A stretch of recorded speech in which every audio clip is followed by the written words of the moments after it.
of the subject and gets linked to the death drive and hence to repetition, which seems on the one hand to suggest a kind of genus, a conceptual unity to all forms of resistance, which can become explicable in terms of the subject's own. It's explicable in terms of death drive, basically, and it's all the failures of analysis become basically the subject's. This willing to suffer and this willing to be ill and so on. The reason that doesn't entirely work, I mean, first of all, it's way too monolithic and ridiculous in explanation of the death drive, but also the Derrida's point, which I'm actually glossing in this passage that you look at, is that repetition itself can't be a concept. I mean, There can't be a concept of repetition because repetition itself is the kind of ruination of conceptuality. And so if there can be no unified concept of repetition, by virtue of its own self-reference, repetition repeats. And this suggests that there is no such thing as resistance per se. All you have is this manifold, myriad kinds of resistance, but la résistance, the kind of capital R resistance, which would collect all the various forms of resistance, is oxymoronic. And if resistance is inherently plural, I guess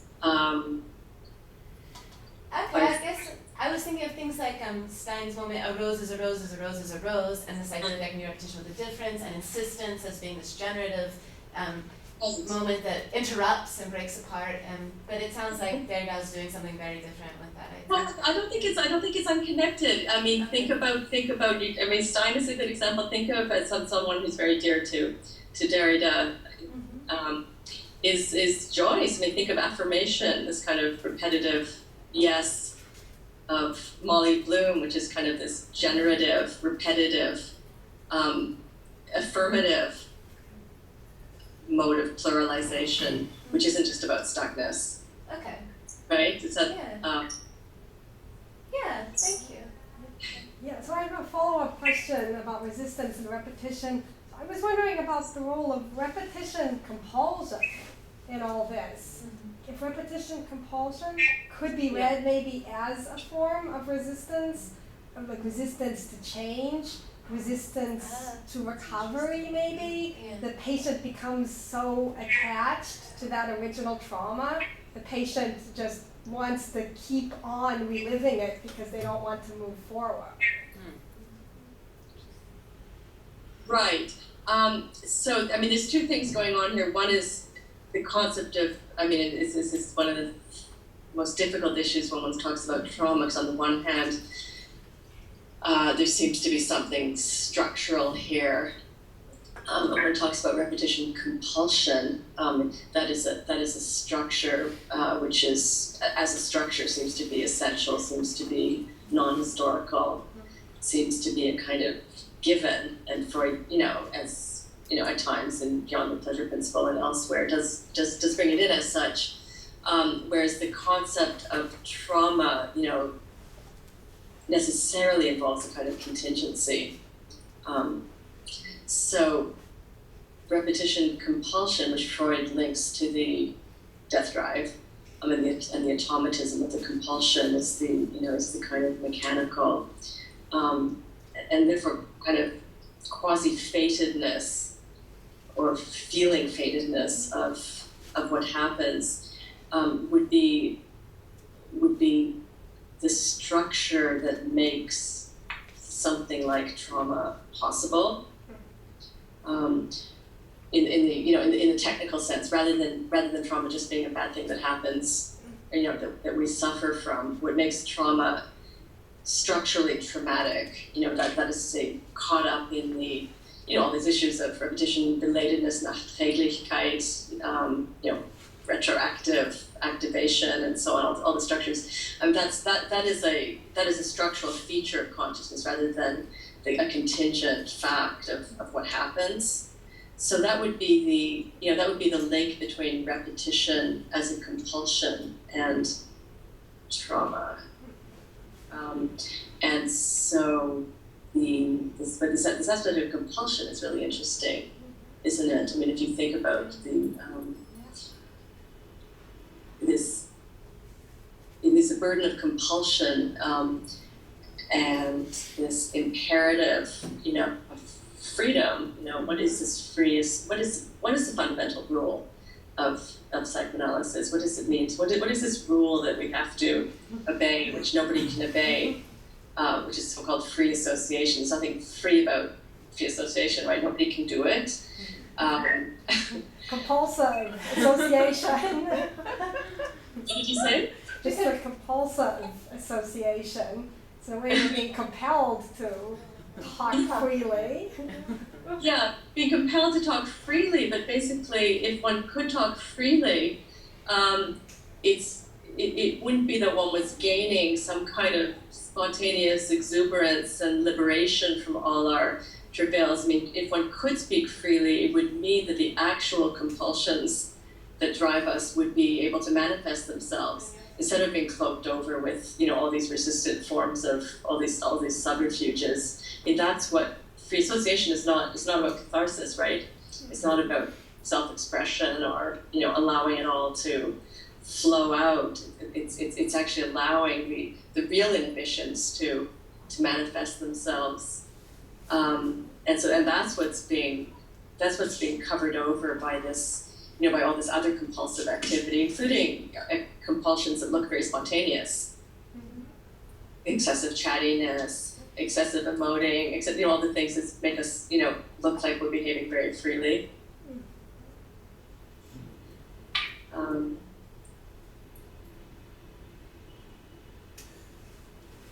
Okay, I'm in an awkward position here because I'm about to ask something that was not really a question, it's completely unformed. So how about I do it this way? I suppose what I could do is ask you for kind of advice or caution in the sorts of questions that interest me. So if I was just to quickly explain the background to the sort of work that I'm doing. So I'm an architectural historian, and one of the things that I'm perplexed by is how over the last 30 or 40 or maybe 50 years architecture and design has posed as being still some sort of resistance to something, but in some way that I don't understand. So if I was to put this into a broader arc, one way of explaining the ascent of modern architecture and design is to say, well, look, it's kind of resistant to bourgeois industrial society. It will draw on Hegel to imagine a better sort of future. There will be a clear telos, that you will be able to see this, for example, in the convergence of people and technology and the state. You will see it in the ascent of housing projects, in welfare, in parks. And the story of modern architecture and design sort of goes on that upward arc, and then after the Second World War, people get a little bit depressed, and sort of counterculture onwards, that project is off. There's kind of going to be no more state, there's no more Hegel. Could I just interrupt one second? Just for clarification for me, are you equating persistence with utopian architecture? I'm thinking that Bauhaus or right. Well, I'm thinking that those utopian architectures are not particularly resistant. They're instead trying to pursue or contribute to some larger teleological purpose for civilization. So that the Bauhaus is trying to invest in a forthcoming industrial utopia. By the time we get to kind of counterculture, it seems that there's almost universal agreement amongst all counterculturalists that that project isn't going to happen. The promise of modernity has failed. There isn't going to be absolute equality. Industry and technology are not going to save us. We don't know how to plan anything. The state cannot be trusted. Corporations cannot be trusted. At which point, And since then, it seems to me that vanguard or progressive architects have instead tried to invest in some idea of resistance. And they have done that maybe through readings of Freud, or maybe through readings of Derrida or post-structuralism. So my problem is this: I'm still trying to figure out how to explain what that new project of resistance in architecture and design can possibly be. Because, again, it kind of seems to be in some double bind, because architects are compelled to carry on designing and carry on building, but they sort of imply, but there's some hidden resistance here that isn't obvious. It's something about the way that we deconstruct, say, or that we're trying to encourage some sort of mental framework whereby we instill in the users of buildings some point of mental resistance to industrial civilization or to late capitalism and so on. So what I'm enjoying about your article is it's fantastically written. I'm finding it very accessible, and I'm getting lots of sort of aha moments. And what I'm about to do is probably go and butcher all of your highly informed insights and try and transfer them or relate them to what I'm trying to explain. Architecture and design is trying to do. And to be honest, I regard what architecture and design is trying to do as a sort of fantasy. Because it could be that it is nothing but kind of these petty resistances that you seem to be describing here, but with no kind of larger political mandate or organization. So I can't see where it's headed. Again, if we were to get back to that question of time, I can't see what the future is. For 100 years in architecture and design, there was a future. We could see there was kind of some utopia to come. Now I can't see it. So one thing I'm puzzled by, because I've never heard, are you an architect? No. I've never heard someone in architecture speak of architecture and design as a unified project. Huh. So architecture design is doing this. It wanted. Are you saying that? Are you describing a shift from a utopian program to a program of resistance? Yeah. Are you identifying a kind of historical shift when post-war, whatever you want to date it, yeah. Let's say post-war for now. Yes. That the avant-garde modernist project of creating spaces, creating spatial regime in which social problems could be alleviated, in which suffering could be alleviated.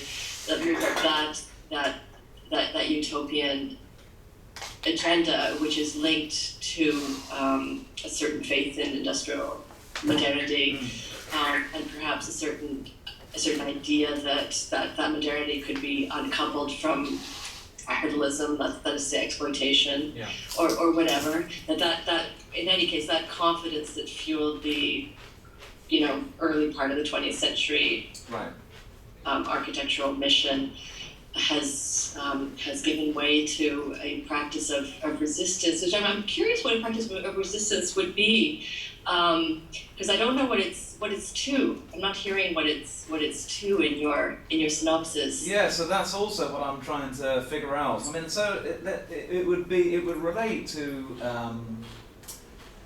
a certain school of vanguardism, for example. If we were to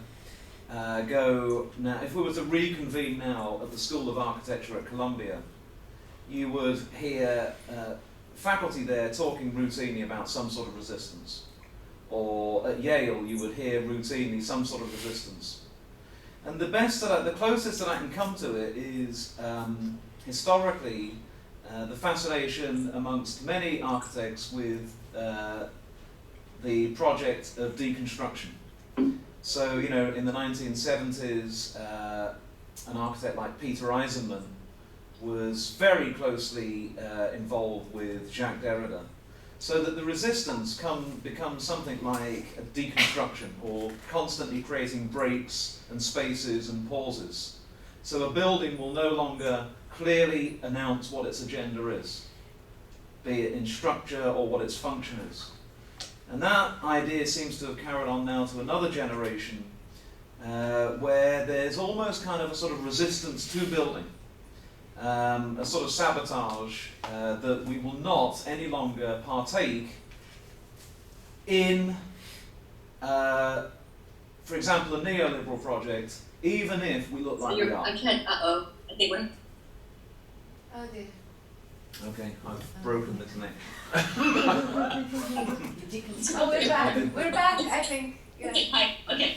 Everybody was totally frozen in mid-sentence. I'm not quite sure what the political issue is in what you're describing. I mean, is it a political resistance to, Well, it's probably a political resistance initially to authority, stable meaning, language, hegemony, and more recently it's been articulated as some sort of resistance to capitalism. But I don't, and so I hear all of these intentions being expressed by colleagues in architecture, but I cannot for the life of me pin down how the resistance is occurring. right, You may not be able to help me, but there may be some cautions, or I don't know. So.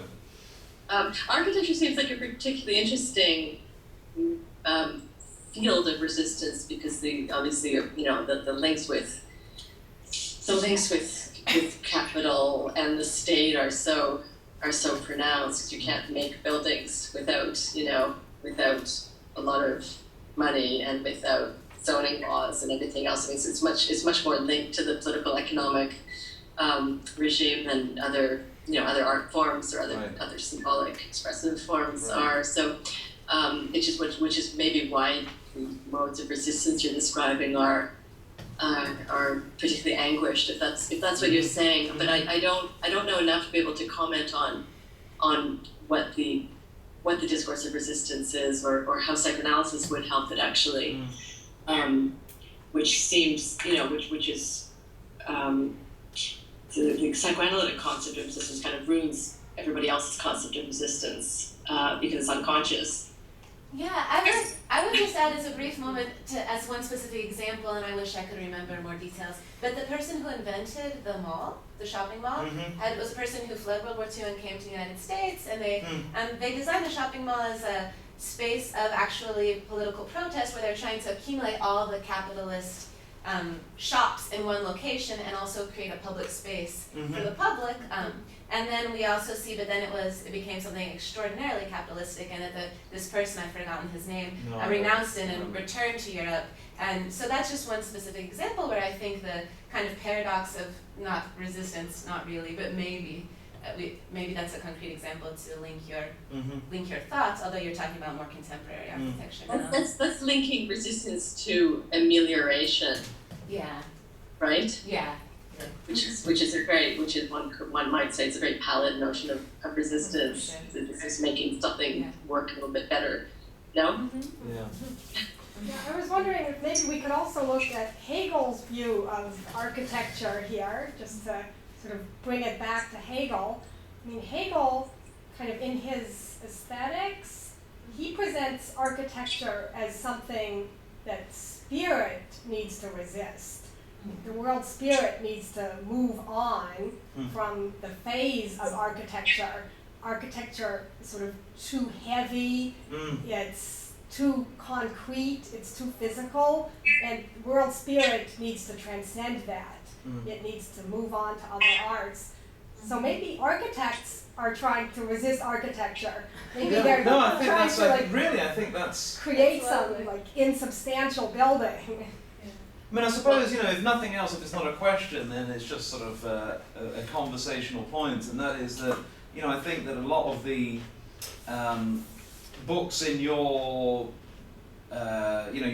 reading list, oddly enough, are on the reading lists right now in advanced graduate schools of architecture. Right. And I mean, I just can never get my head around this, you know, so civilization and its discontents, you know, standard reading. So how are you meant to proceed, how is one meant to proceed from that and build? I don't know. But well, the relationship between theory and architecture is really interesting. I mean, it has been for 20, 30 years. Sure. I mean, when sort of, when architecture became very theoretical, when theories seem to cut away from practice in a way. I mean, there's always been architectural theories ever for always. I mean, ever since architecture, but this free-floating theoretical domain, which wasn't necessarily immediately or intrinsically bound to building projects, and then the birth of the architect who doesn't build, whose buildings don't get built, or who's an architect writer and so on. It's a very interesting phenomenon. Just back to Hegel for 1 second, since you sorry, I can't remember your name. I wrote his name down, I forget. It's Tikla. Tikwa? Tikla. Okay. T-E-K-L-A. How do you spell it? It's T-E-K-L-A. Oh, Tikla. Okay. So yes, architecture in Hegel's very notorious hierarchy of the art forms, which is not the Hegel that most people approve of, but in the aesthetics, basically there's this progressive development from architecture to sculpture to painting to music to poetry to language art and so on, and the hierarchy has to do with the progressive overcoming of heavy matter, right? I mean, the gradual dematerialization of art until you have such a dematerialized art, that is, say, poetry, that eventually even the matter of poetry can disappear. That is, say, the physicality of words in the mouth and words on the page and words in your ear can fade away, and you have pure thought. So eventually art as such, let's say the whole package of all the arts, that whole package is superseded, and one passes on from art to philosophy. So that's one of Hegel's more notorious claims. But setting all that aside, I mean, the supersession, the problem of architecture, you're right, is that it's too heavy. But the virtue of architecture, why architecture is included among the arts, is that it is all about the overcoming of gravity. I mean, it's all about overcoming resistance. Which is when you start talking about resistance in architecture, I thought you meant the physical laws of resistance. I thought you were talking the architects don't worry about that stuff. They let the engineers sort that out.